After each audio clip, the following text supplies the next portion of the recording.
screen here. When I heard that I was going to be able to teach on Ruth, I was just like, yes, this is great. And I was like, oh, the guys are going to have to do all the hard work of getting through Genesis, Exodus, Leviticus, Numbers, Deuteronomy. They did an excellent job. Then we got to a bit of trouble with the judges. And it's almost like reading front page news. And then we get to Ruth. And for myself, Ruth has just become this wonderful bridge, moving from what is the Old Testament in its most difficult places of challenging a people and moving people and trusting in God through all kinds of different trials and challenges, giving them ways to do it. Here's some directions if you'll just follow. You guys did the heavy lifting, so thank you for setting the stage. Because tonight, this is the putting it together. We've been flying at the 30,000-foot view because there's just no way in the world we're going to get through going verse by verse or even chapter, highlight by chapter highlight. It'd be forever. Tonight, we're going to do a submarine run. We're going to read the whole book of Ruth together. It only takes 15 minutes, but it is packed.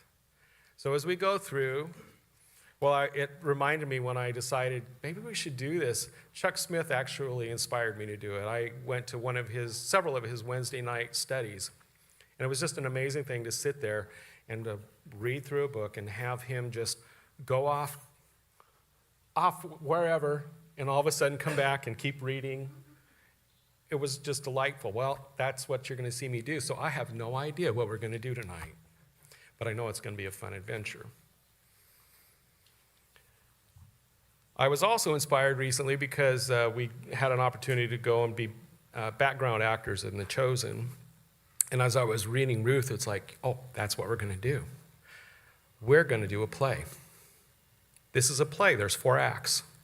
And each act has its own specific task to accomplish for bringing us to what will be the end. It's weird to be immersed in a costume and sitting as though you see it on TV, but that's not me. And then all of a sudden you're in the middle of it all. That's what I want for you tonight. I want you to put on a costume. I want you to picture yourself in a little tiny village called Bethlehem where everybody knows everybody. And gossip runs free and wild between the women in their place and the men out in the front courts. They all know each other. But the awareness is of how it is that they treat each other and how it is they go about connecting. That's what we're going to do tonight. Our main characters are going to be Naomi, Ruth, and Boaz. And we're going to find as they move along that there's a gigantic story that's around each of them that I think you can find a part in your own life for each of their stories in terms of what it is that they experience. I have to share some of these little bits and pieces, and so I decided instead of trying to put it all together, I'm just going to put it here in this little prelude for our play. So, Judges ends with, in those days there was no king in Israel. Everyone did what was right in his own eyes, which is the perfect beginning for Ruth. Bethlehem means the house of bread. Moab, of the father. For your own reading enjoyment, if you want to go back into Genesis and see how Abram and Lot separated, went their separate ways. There's a Sodom and Gomorrah in there. There's children born through a father of the daughters. And that's the name of Moab. The time frame is of a Gideon. Gideon, we talked last week, he was in the threshing floor of a wine press so that his grain wouldn't be taken from him. We're going to see in this story the same fear of their grain being taken away from them. Who's the writer? It's unknown. Several suggestions, which I thought was interesting, was be Samuel, who follows. It would be more contemporary. Hezekiah, which would have been a king that would have been about 200, 300 years later. So he might have heard Ruth bedtime stories and decided to write it himself. Or Ezra, 400 plus years later, as a scribe, who too knew the story and wanted to categorically put, here is God in his connection with a people. We're going to talk about the kinsman redeemer, and it's really a fascinating one in Leviticus 25 and Deuteronomy 25. I'm not going to go into depth in those, but I really encourage you to read them. And along with that, to become familiar with the year of Jubilee. Wouldn't it be amazing if we had that access of here's our gift that can never be taken from us? It's always going to be returned. We're going to talk about a brilliant social service system. Brilliant. If we were to do this social service system, it would completely revolutionize our society. Contrasting families of Elimelech and Boaz, both of them facing the same circumstances, famine, both of them living within the consequences of what the sin was and how it was that was taken from them. The putting on of the famine. One leaves, the other stays. Sometimes when we go through God's discipline, we run from it. Sometimes we stick with it.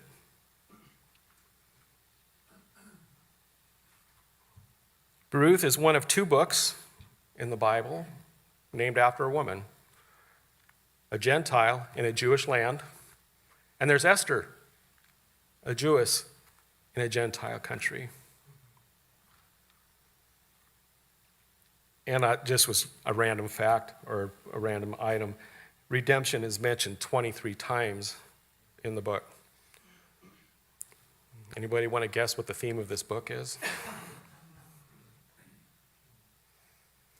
So last week when Matt was sharing, we have this cycle. And understanding this cycle of sin, oppression, repentance, deliverance, and peace, we're in the oppression section of the beginning of Ruth. But we're going to be ending up in the deliverance and peace section by the time we get to the end of the book. This story takes place over about 3 months of time. It's during the barley harvest and into the wheat harvest. The barley harvest starts in spring, April, and somewhere around July, August. There's a period of time where these people are getting to know each other by working together, by the sweat of their brow. And having that as an understanding, because if you're reading the four chapters, it seems like this all took place in a day or two. This took place over a longer period of time. If you've been on a missions trip with with fellow people, and all of a sudden you become way familiar, and there's just a camaraderie that is established by being together, working together. We're going to see that. Romans 8:28 just kept popping off the screen to me as I was reading this. There's just, when you look at all the things that took place, and we're going to be reading about it, and we know that God causes all things to work together for good to those who love God, to those who are called according to his purpose. And we're going to see how it is that he worked within that. So that was given to us after Christ, but it was true then, and it was true from the very beginning. It doesn't change. The other thing that I found interesting was Hebrews 11 and 12. Boaz's mom was Rahab. Rahab was the prostitute that was in Jericho when the walls came down. She was listed. She's listed in Hebrews. She's listed in Matthew. She is one of Jesus's grandmothers. I don't know how many. But that was an interesting connection to bring into the light of, wow, Boaz. So he's got a story, doesn't he? So we're going to begin. Whoops. I'm going through the wrong one. So I want to go ahead and go through reading together, and I've got some places that are going to be highlighted in the fashion that Chuck Smith did, in the fashion that Matt does. And there's just going to be different things where I'm going to stop and just kind of make a commentary, or this was an interesting point to me. So if you want to go along in your Bibles to read it so that you can stay with it, you're welcome to do so. So, Act 1. Oh, I forgot one thing. Safe, seen, secure, and significance. Safe, seen, secure are three major words that I use regularly and often in my work with individuals and specifically with children. Until a child feels safe, they're not going to get to a place where they're going to be able to consider taking in security. We saw an adoption, not the adoption, but the blessing of the children on Sunday of kids that were adopted. Those kids had to learn how to trust. They learned to trust by learning what was safe in the experience of their new family. How is it that that happens? Is being seen. Being seen is I see you, I hear you. There's a difference of going to the grocery store and you say to the clerk, how you doing? And they say, fine, and we never looked each other in the eye. But we did our nicety. But if, how you doing? And they look up and say, fine, and say, really, so what's going on for you? And as soon as you make eye contact, you'll watch them just kind of pop back. When we are seen, there's something that's like, I got the attention. We all desire to be seen. More than just being a digit, a person. We want to be seen. We want to be known.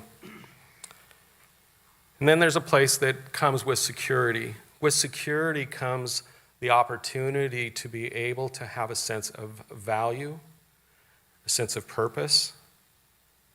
If you're not feeling safe, you really don't care about those things. You're just worried about, let's get the roof over the head, let's get food on the table, let's just get to a safe place. And then significance, I added to this. I don't normally use it, but the element of significance isn't something, it is usually something that we all strive for. I want to know that I do matter. That what I do means something and can have a lasting effect. So safe, seen, secure, and significance. That's the title of each of our acts for this evening. So we're going to start here with Act 1, safe. And so Ruth's loyalty to Naomi. In the days when the judges ruled, there was a famine in the land. And a man of Bethlehem in Judah went to sojourn in the country of Moab, he and his wife and his 2 sons. The name of the man was Elimelech, and the name of his wife Naomi, and the name of the 2 sons were Mahlon and Chilion. They were Ephrathites from Bethlehem in Judah. They went into the country of Moab and remained there. But Elimelech, the husband of Naomi, died, and he was left with her 2 sons.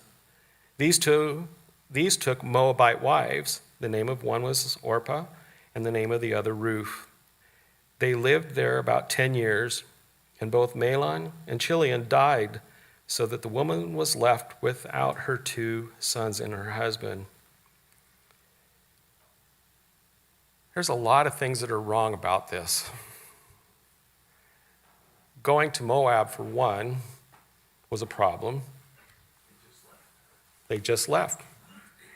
The likelihood that Elimelech was pretty successful, had property, was known, but did not do well with having the famine that took place. And so they escaped to a country that they had an awful lot of opposition with and worshiped other gods. God was pretty specific about not to have intermarriage with other nations, and his 2 sons married. They took it upon themselves to get out of the trouble. They didn't call upon the Lord to endure through the trouble.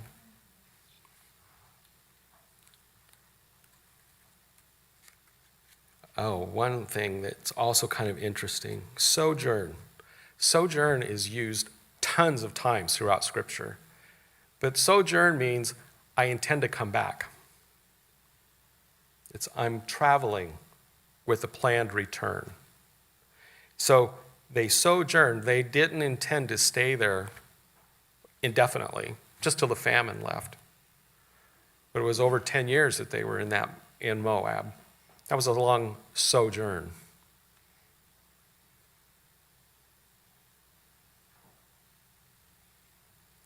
So then she rose with her daughters, or her daughters-in-law, to return to the country of Moab. And for she heard in the fields of Moab that the Lord had visited his people and given them food. I'm going to stop there just for a second. If she heard in the fields of Moab, that means Naomi was out there picking grain because she is now widowed. She has no form of support. She is having to search for her food. And we're going to find that this is a theme that's going to repeat itself with Ruth. And the brilliant social service system plan that God put in play. And she heard that the Lord had visited his people and given them food. So she set out from that place where she was with her 2 daughters-in-law and went to return to the land of Judah. But Naomi said to her 2 daughter-in-laws, "Go, return each of you to her mother's house. May the Lord deal kindly with you, as you have dealt with the dead and with me.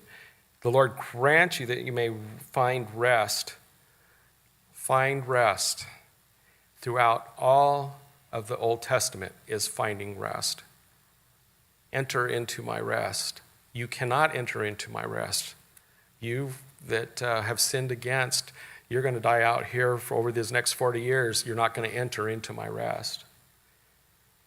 What is entering into my rest? And Jesus even talks about entering into my rest. It's a theme that travels throughout Scripture and is significant. It's not just how do I have peace in this moment. It's entering into that shalom kind of peace of rest. The Lord grant that you may find rest, each one of you in the house of her husband. Then she kissed them, and they lifted up their voices and wept. I think there was another element here in terms of, I was considering Naomi. She felt the responsibility of having to now care for her daughter-in-laws, as well as herself as a widow that has no rights, it's just whatever you can get to scrape by. It was not an easy thing. And so the best that she could do was to give them up so that they could have an opportunity of finding rest with a new husband, a new family. It's kind of foreign for us in our thinking because of how our society is set up. But it was very distinct in terms of those times. And they said to her, "No, we will return with you to your people." But Naomi, "Turn back, my daughters. Why will you go with me? Have I yet sons in my womb that you may become your husbands? Turn back, my daughters, go your way, for I am too old to have a husband. If I should say I have hope, even I should have a husband this night and should bear sons. Would you therefore wait till they were grown? Would you therefore refrain from marrying? No, my daughters, for it is exceedingly bitter to me for your sake, that the hand of the Lord has gone out against me." Then they lifted up their voices and wept again. And Orpah kissed her mother-in-law, but Ruth clung to her. It's a very poignant sight. I just can imagine watching them, holding on to each other. the love that's there. But love has the practical side. What's the safe? Where is safe? She wanted them to be safe. The best safe that I can offer you is for you to return to your people.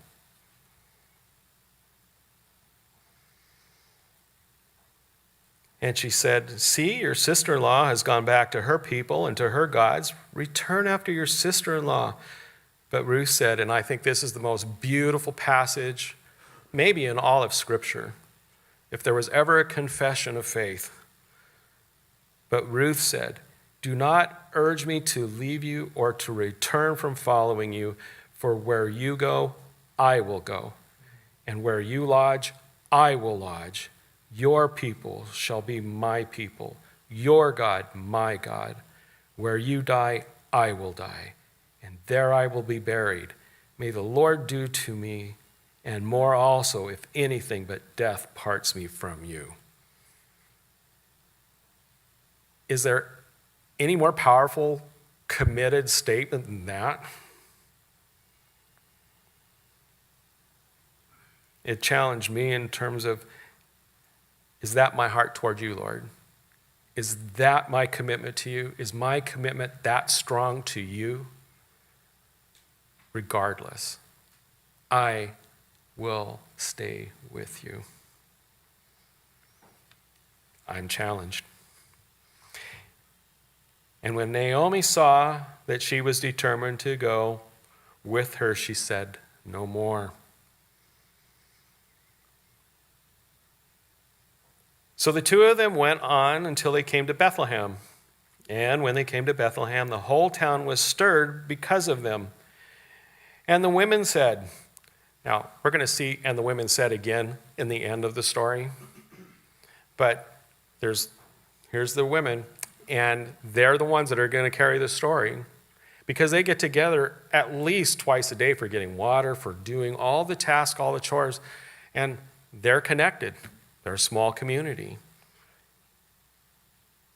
Is this Naomi? And the women said, is this Naomi? She said to them, do not call me Naomi, which means sweet, by the way. The word Naomi means sweet. Call me Mara, for the Almighty, which means bitter. For the Almighty has dealt bitterly with me. I went away full, and the Lord has brought me back empty. Why call me Naomi, when the Lord has testified against me, and the Almighty has brought calamity upon me? That's pretty heavy. That's pretty heavy. So Naomi returned, and Ruth the Moabite, her daughter-in-law, with her, who returned from the country of Moab, and they came to Bethlehem at the beginning of the barley harvest. And as I mentioned earlier, the barley harvest took place in spring. And so there's other section that speaks of continuing on to the wheat. So we're looking at what is the beginning of about 10 to 12 weeks of time. Act 2, being seen. Enters Boaz. Now Naomi had a relative of her husband's, a worthy man, significant, of the clan of Elimelech, whose name was Boaz. And Ruth the Moabite said to Naomi, let me go to the field and glean among the ears of grain after him in whose sight I shall find favor. And she said to her, go, my daughter. So she set out and went and gleaned in the field after the reapers, and she happened to come to the part of the field belonging to Boaz,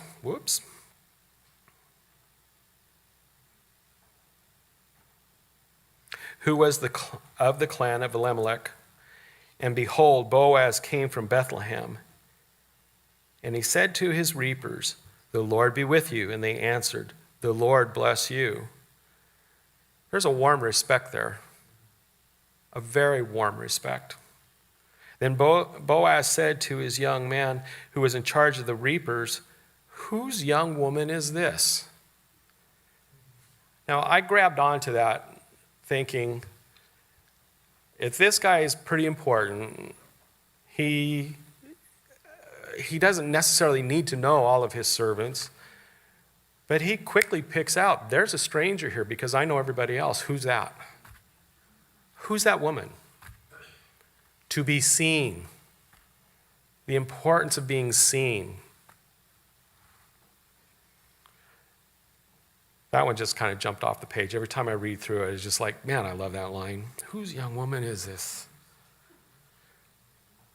So now we're going to take a little aside here, and we're going to talk about what's God's social service plan. Reaping and gleaning. Ruth had the right to glean based upon the Old Testament written law in Leviticus 19, 9 through 10, and Deuteronomy 24, 19, 22.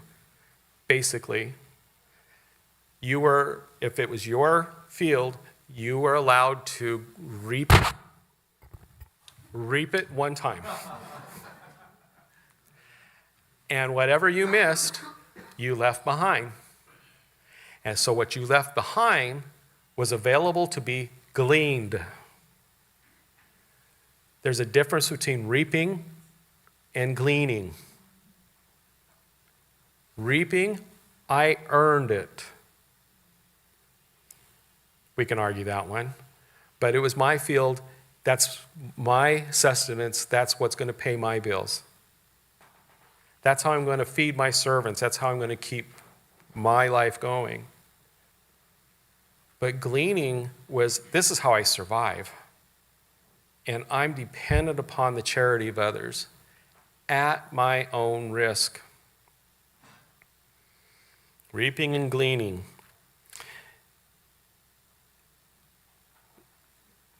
God, throughout Scripture, spoke of the sojourner, strangers, widows and orphans, the fatherless, named as the gleaners by God's design and command. The thing I love most about this is that he didn't tell the reapers to package up boxes and go around and drop them off at the house of the widows and the orphan and the sojourner. He gave them the opportunity to work. And in working, gave them dignity. And in that dignity, a pride that allowed them to be among all. They weren't the fringe. They were part of. Were they still abused? Yeah. How do we know that? Well, we're going to see, hey, you need to stay in my fields around my people, but stay protected. But what an amazing thing it would be if we had the true generosity that goes along with there is provision, make sure it is available, but make sure that they do the work for themselves so they can have the pride and the experience. I think we would have a very different world if we were to adopt that. But I'm not running for governor right now, so there we go. God wants us to remember in thought and action that he is our provider, whom he has redeemed to show his love for the redemption call to all. And I just would refer to John 3:16. He wants us to know that he cares and he is going to provide. So we continue on. Back to the servant. Boaz asked him a question, and the servant who was in charge of the reapers answered, "She is the young Moabite woman who came back with Naomi from the country of Moab. She said, 'Please let me glean and gather among the sheaves after the reapers.' So she came, and she has continued from early morning until now, except for a short rest." So Boaz got a ton of information real quick. He probably already heard some of the scuttlebutt about Naomi coming back and may even understood, well, that was old Elimelech's wife, and it's time for, I wonder if she's going to be coming around and what's taking place with him, and I heard about all their hardship. I'm sure there wasn't any news But he didn't know who she was. Who's this person? And so now he hears about her character. This is what the women were talking about. Who's this young woman? What would the women that would be around us be talking about? That was what flashed through my head just now, so I'm just throwing that out there. So Boaz said to Ruth, "Now listen, my daughter, do not glean in another field or leave this one, but keep close to my young women. Let your eyes be on the field that they are reaping and go after them. Have I not charged the young men not to touch you?" That would be a pretty significant demand and come from a command of high authority. Everybody respected that. "And when you are thirsty, go to the vessels and drink what the young men have drawn." Then she fell on her face, bowing to the ground, and said, "Why have I found favor in your eyes, being seen, that you should take notice of me, since I'm a foreigner? I'm nothing. Why would you take interest? All that you have done for your mother-in-law since the death of your husband has been fully told to me, and how you left your father and mother and your native land and came to the people that you did not know before. The Lord repay you for what you have done, and a full reward be given you by the Lord, the God of Israel, under whose wings you have come to take refuge." We're going to revisit under whose wings in a little bit, but that's a significant picture. Jesus said, "I wish that I could have Jerusalem all come under my wings as a chick, as a hen gathering her chicks." It's a point of, I want to protect you. I love you. Would you come underneath my covering? It's a beautiful picture, but we're going to see that theme again. Then she said, "I have found favor in your eyes, my Lord. You have comforted me and spoken kindly to your servant, though I am not one of your servants." The power of being seen. But she's getting a little more seen. Here we are. And at mealtime, Boaz said to her, "Come here and eat some bread and dip your morsel in the wine." So she sat beside the reapers, and he passed her roasted grain, and she ate until she was satisfied, and she had some left over. When she arose to glean, Boaz instructed his young men, saying, "Let her glean even among the sheaves, and do not reproach her. And also pull out some from the bundles for her, and leave it for her to glean, and do not rebuke her." I really appreciated when she rose to glean, she left the table before everybody else. She was the first in the fields. She was there asking if it was possible to start gleaning. She worked from early morning. She was invited to come have lunch. She was the first to get up and go. Or at least I'm thinking she was, so I'm going to go with it.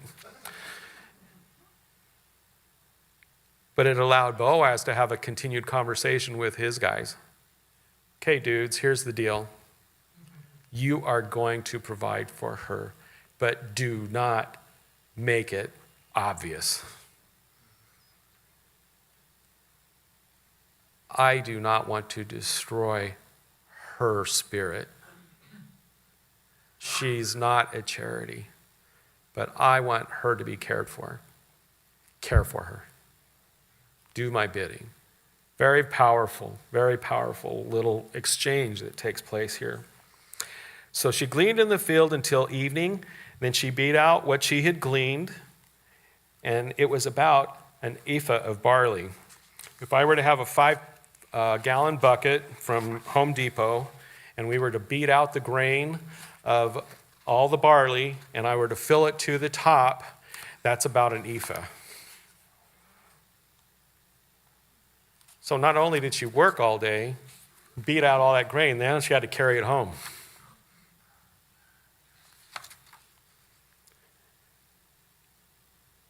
So what happened when she got home? And she took it and went up into the city. Her mother-in-law saw what she had gleaned. She also brought and gave her what food she had left over and been satisfied. And her mother-in-law said to her, "Where did you glean today? And where have you worked? Blessed be the man who took notice of you." So she told her mother-in-law with whom she had worked. "The man's name with whom I work today is Boaz." And Naomi said to her daughter-in-law, "May he be blessed by the Lord, whose kindness has not forsaken the living or the dead." Naomi also said to her, "The man is a close relative of ours, one of our redeemers." Pause here. Let's talk about kinsman redeemer. There is put within the law that was established, as we've been talking about in the Pentateuch, I'm going to be giving you guys land. I'm going to be giving you the ability to own it. You're going to be able to pass it on to generation. And I'm making it possible that even if you hit a poor streak where you have to sell it, you're not selling it forever. You're selling it until the next Jubilee. So if it's 25 years till the next Jubilee, that means there's 25 harvests, so whatever 25 harvests is worth, that's what you can sell it for. But on that Jubilee year, it's coming back to you. If someone dies, we want to keep that land in the name of that family. And if there's no men to bear the name, then we need to come up with a way of redeeming that. So it goes to a kinsman, someone of close relation. So it's going to be a cousin, an uncle. It's going to be someone in close relation to carry on the name of ownership. So that's for property. Posterity. If there's no heirs, then to produce an heir by marrying the widowed wife that you're connected to. It's also for people that would basically put themselves into servitude. They could be redeemed. They could be paid for by what it is that they owed to whoever it is that had purchased their service for a season of time. So there was property, person, posterity, keeping a family line going. What's very interesting, Galatians 4:4-5 talks about Jesus is our Redeemer, paid with a price. We have been redeemed. What was set up in the Old Testament is played out forever, but we read about it in the New. The kinsman redeemer. There's so much that could be just talked about in this. So I encourage you, go to Leviticus 25 and just camp out there for a little bit, and you can read about all these different things. But how the importance of keeping the connection, keeping the gift. If I've given you a gift, God speaking to his people, care for it. But understand it's mine. But I'm giving it to you. Care for it. Show me your love by caring for it. And I think that's an important element in terms of just what we have. It's real easy for us in our thinking to, I own it, I earned it, I did it, it's all mine. And there's an element of truth to that. But what gave you the opportunity to get that? Who's watching out over you? And do you include him, God, in that connection?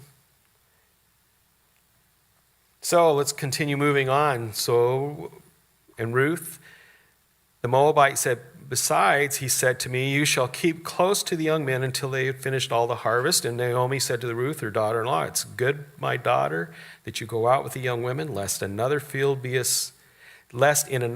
you be assaulted. Again, the protection. what the heck was going on in those fields? There was a lot of abuse that was taking place. These were unprotected people. And we see that take place throughout the world. That wasn't just then. That continues to today. So she kept close to the young women of Boaz, gleaning until the end of the barley and wheat harvest. And she lived with her mother-in-law. So now we're going to move on to Act 3. These chapters get a little bit shorter. So they've been working together. She's been working in the fields of Boaz. I'm assuming that he comes out every day. He's checking in with his people. He sees her out there working. He sees all the people working. How much attention is he giving her at that point of time? Is he, kind of moved on to? So we need to get our barley harvest in. We need to get our wheat harvest in. We need to start getting all these things taken care of. Who knows? But Naomi had a thought. Naomi, her mother-in-law, said to her, "My daughter, should I not seek rest for you?" Here we are again, seeking rest, that it may be well with you. Is not Boaz our relative, in whose young women you were? He is winnowing barley tonight at the threshing floor. Wash therefore and anoint yourself, put on your cloak, go down to the threshing floor, and do not make yourself known to the man until he has finished eating and drinking.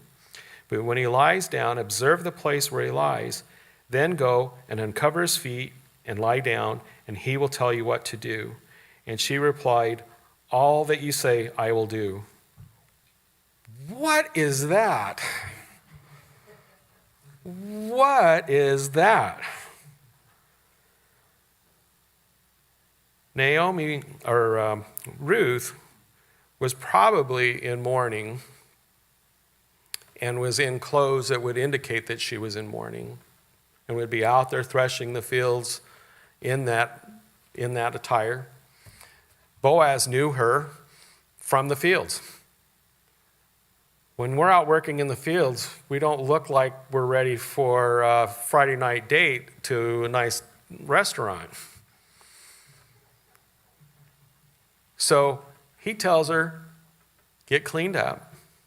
She tells her, get cleaned up, get washed, change your clothes. It's not put on something nice.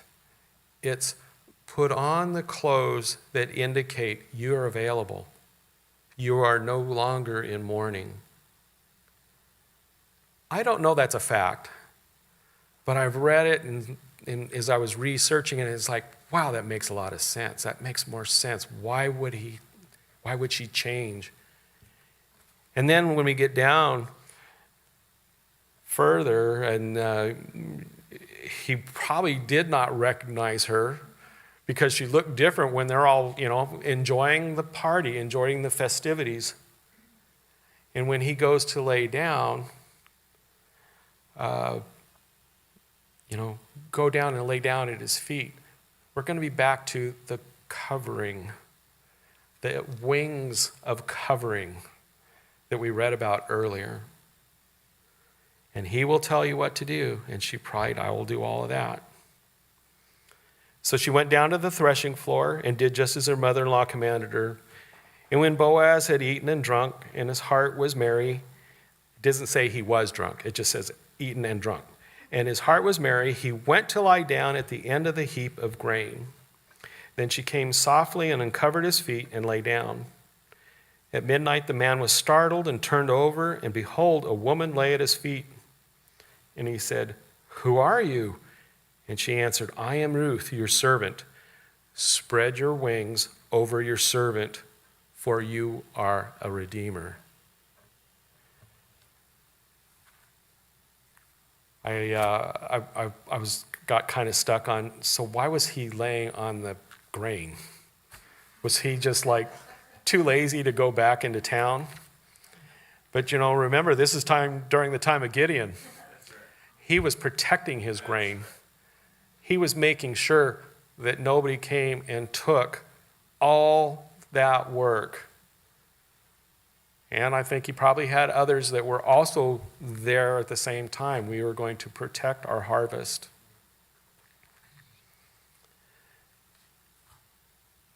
It's a beautiful image.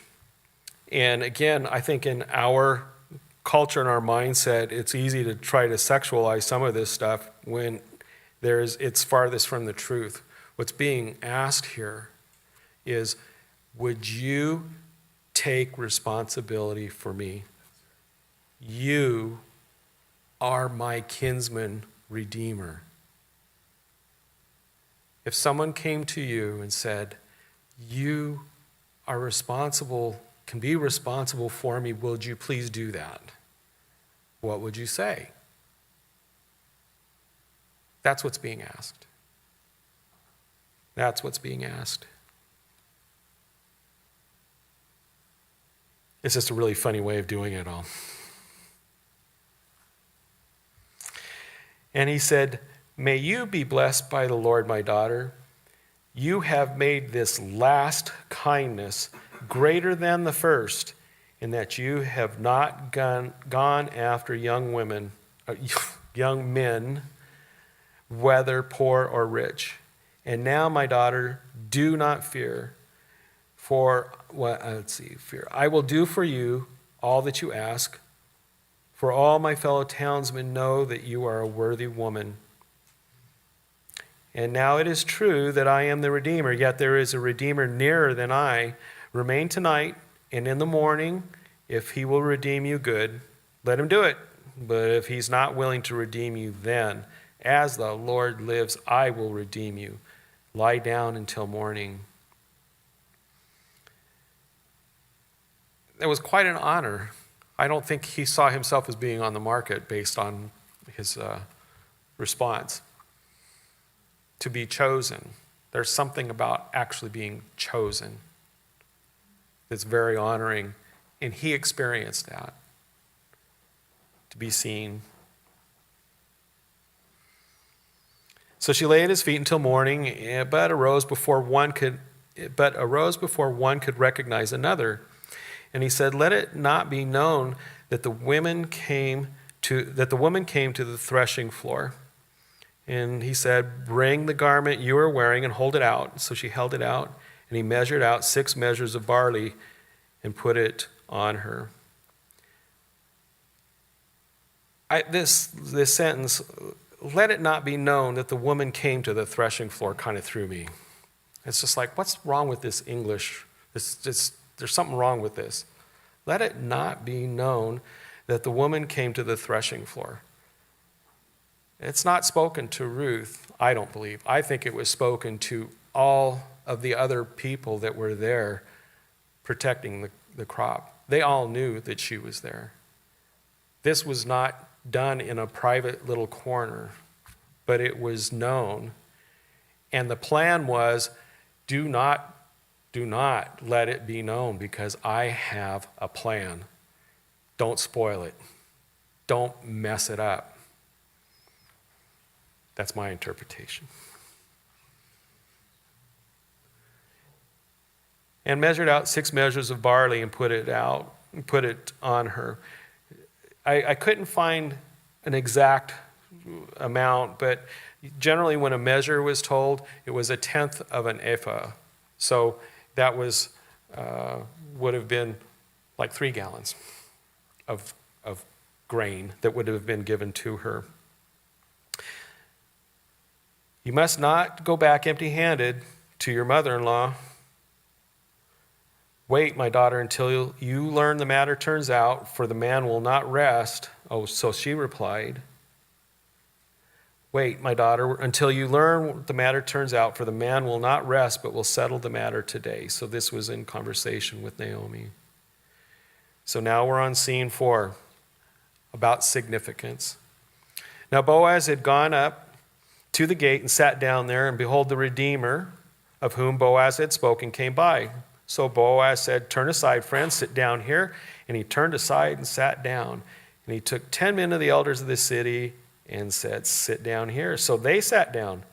Then he said to the Redeemer, Naomi, who has come back from the country of Moab, is selling the parcel of land that belonged to our relative Elimelech. So I thought I would tell you of it and say, buy it in the presence of these sitting here and in the presence of the elders of my people. If you will redeem it redeem it. But if you will not, tell me that I may know, for there is no one besides you to redeem it, and I came after you." So the stage is set perfectly for being able to seal a deal. One way or another, Ruth is going to be taken care of. Boaz has his fingers crossed. And he said, the other kinsman, "I will redeem it." Then Boaz says, "The day you buy the field from the land of Naomi, you also acquire Ruth the Moabite, the widow of the dead, in order to perpetuate the name of the dead in his inheritance." So we're back to the Redeemer, posterity, property. I'm interested in property. I'm not so interested in the posterity.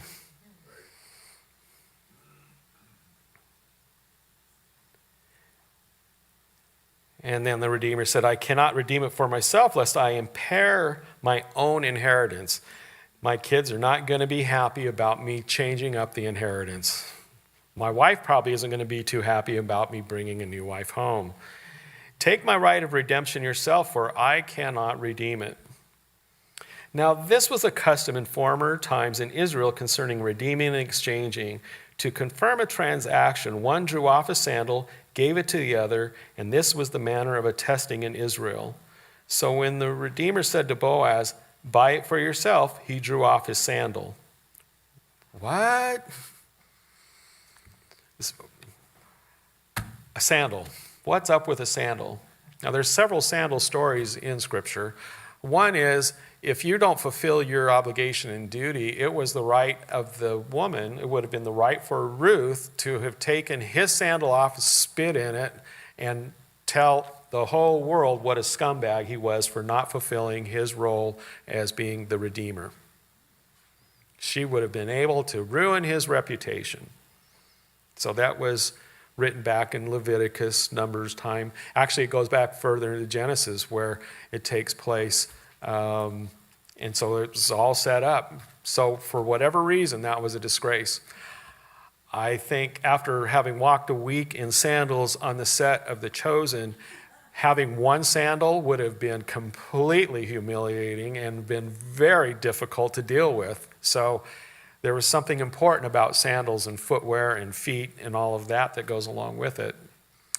But it was also a symbolic of, I give up my right to walk on the property.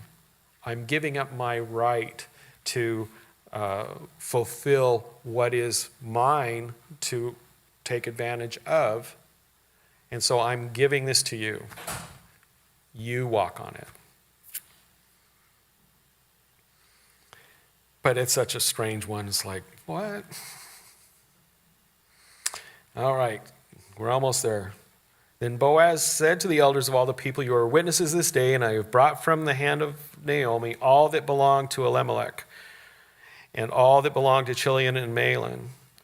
Also, Ruth the Moabite, the widow of Mahlon, I have brought to be my wife to perpetuate the name of the dead in his inheritance, that the name of the dead may not be cut off from among his brothers, and from the gate of the native place. You are witnesses this day."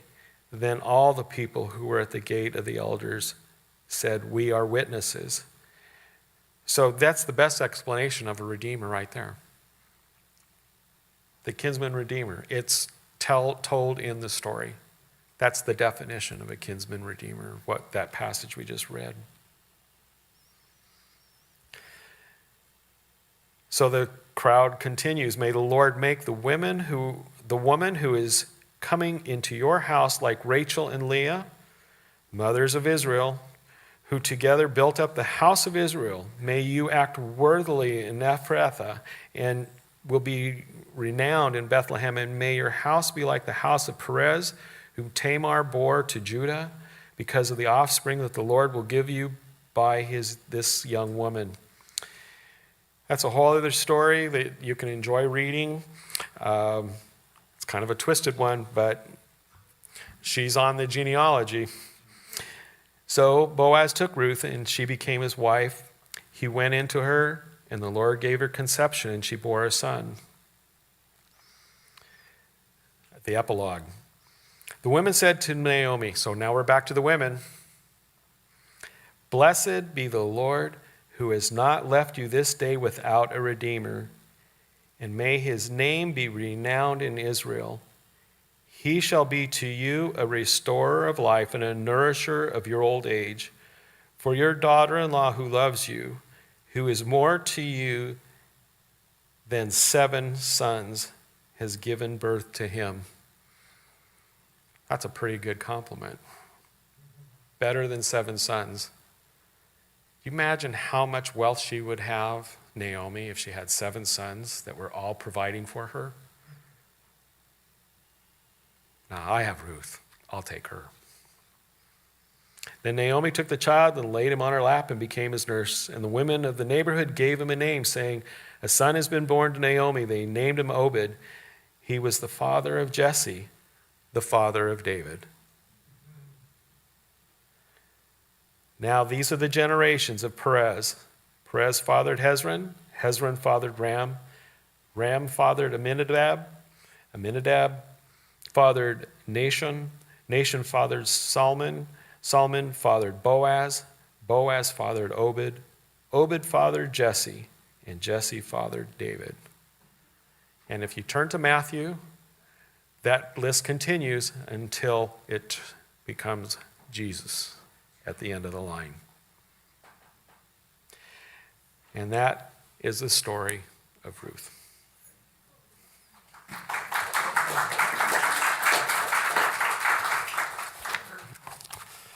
Curtain call.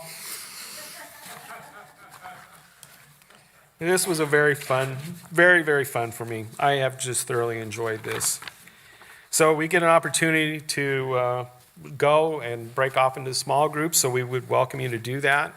I'll be leading one of them. Steve's going to lead one, and we've got Earl back here. So we will adjourn and go back out there and pick some tables to sit around, and there's some fun questions to play with and figure it out. So thanks for being here this evening.